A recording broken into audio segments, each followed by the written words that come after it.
What's up, guys? So I'm taking a trip and I've been flying this morning and I'm at the airport currently, but I just wanted to give a quick little thought. So I love flying now, but when I was younger I used to be scared of flying, and part of that was because I didn't understand how flying worked, and I potentially also just didn't understand how certain influences and things affected the airplane. So when we would hit turbulence, I would just get this panic feeling and think that we were going down. There's all sorts of things that would happen. So anyways, it reminded me of this psychological concept called the illusion of control bias. And so basically what that is people tend to fear things that they can't control more than they can things that they have the illusion of control on. For example, more people are scared of flying because they feel like they have little or no control compared to people who drive because your hands are on the steering wheel. Even though statistically getting into any kind of accident or things that are bad that happen in an airplane is much less statistically likely.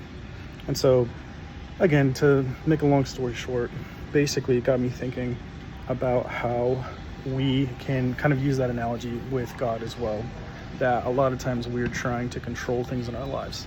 It's a lot of the things that I tend to worry about or have anxiety over. It's some of the same things that I talk a lot about with my clients and our counseling work.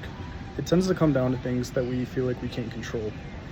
And so, but what helps me overcome my fear of flying when I was younger was understanding how things work. Also understanding that even when we're in the clouds and there's bumps and things that you can't see, that pilots have to be trained like very rigidly, and they can still fly the plane even if they can't see outside of the cockpit or the airplane. And so it's very similar with God.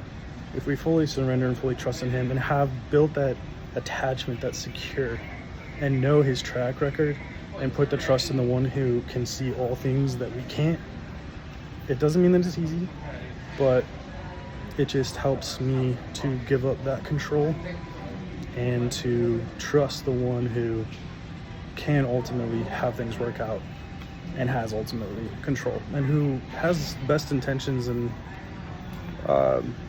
he wants good things for me. And so it helps me to put that into his hands. And so next time that you're feeling anxious, ask yourself the same question: what am I trying to control right now that I can't? Or what kind of things do I feel anxious about because I cannot control them? And try putting that into God's hands and trusting the one who can take those things for you. Hope everybody has a great day. And yeah, I'll talk